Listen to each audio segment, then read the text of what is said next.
Polling. It's one of the most basic techniques that we use to have interactivity in the classroom.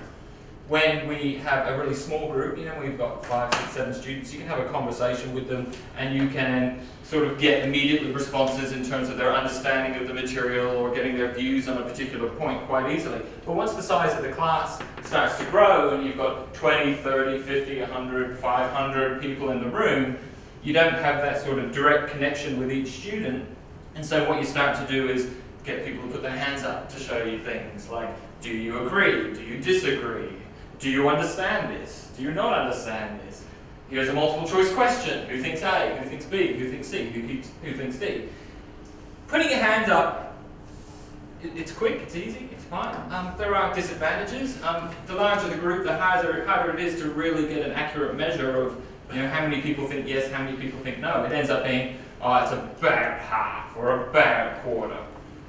And the other problem with putting your hand up for the students is that every student can see what the other student is doing. So if you've got, say, a multiple choice question on the screen, and most people in the room are getting it wrong, and so most people are saying, C, the person who's got it right, and they're thinking, actually, I think it's A, but they're the only person in the room who's got it right, they're going to be really nervous about putting their hand up, because they're going to think, well, maybe I'm misunderstanding it. So it's not really an accurate measure of understanding either. Fortunately, today, there is a tool, a technology, that allows us to do that kind of polling without people putting their hands up. A few years ago, clickers became available. So clickers is where you distribute to each student a piece of hardware that has a little panel on it, and they can make choices, you know, yes, no, or A, B, C, D, or whatever. So it collected data from the devices, and you could then project it up on the screen and have a look at how students were responding.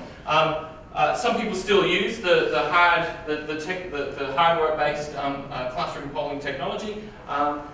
It can be inconvenient. You've got to obviously buy these devices for your subject. You've got to distribute them to the students. That can be a pain. If you're doing it every class, you've got to distribute it at the beginning of the class, hopefully collect all of them at the end of the class. Or I know some places do it on a semester basis. Students pay a deposit to get their little clicker at the beginning of the semester. Sometimes they come to class, they forgot to bring their clicker. It's gotten easier today because these days everybody's got a clicker. Most students these days have got a smartphone or a tablet or a laptop in the room with them. And it's now possible, instead of actually distributing hard copy clickers, to just do it all online. You can download software to your computer, you as the presenter, that allows you to essentially have live, online, electronic polling in the classroom, getting the students to use their phones. It's very simple. I'm going to demonstrate Poll Everywhere. This is the one I use. It's free, as long as you don't want to have more than, I think it's 40 responses. If you want to have more than 40 students participating, then you have to purchase a license. So how does it work?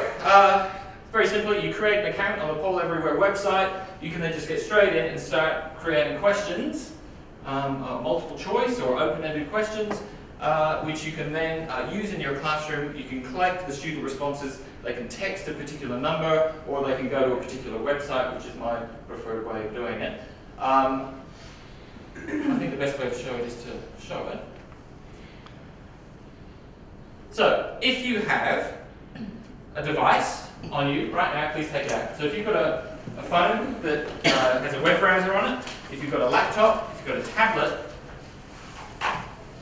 please take it out and go to that address, pollev.com/nickjames834.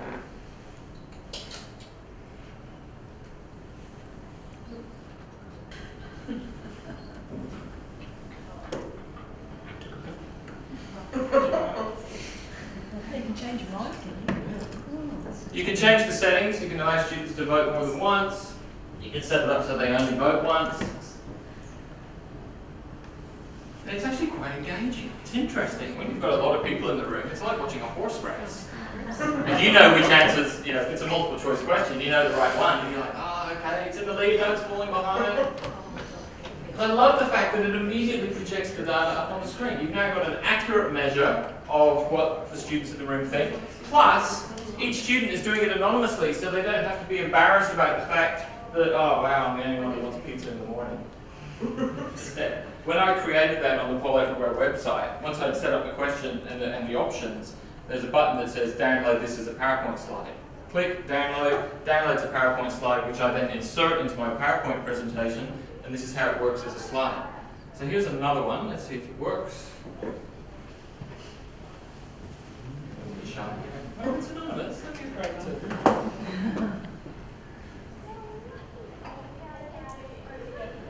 Okay, correct answer is none of the above, but I'm not going to give you a lecture on the separation of powers right now.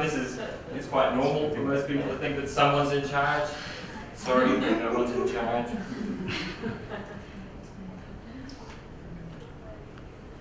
Again, when I change the slide to a new question, your device automatically updates again. So, vote. What do you think of live polling?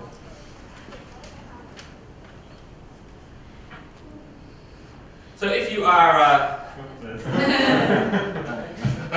always someone. Stop that now. That's the website for Poll Everywhere. Like I said, it's free as long as you want to use 40 or fewer students in the classroom polling exercise. If you want to do more than that, you have to purchase a license for a modest price. I'm sure there's other platforms that you can use for this tool.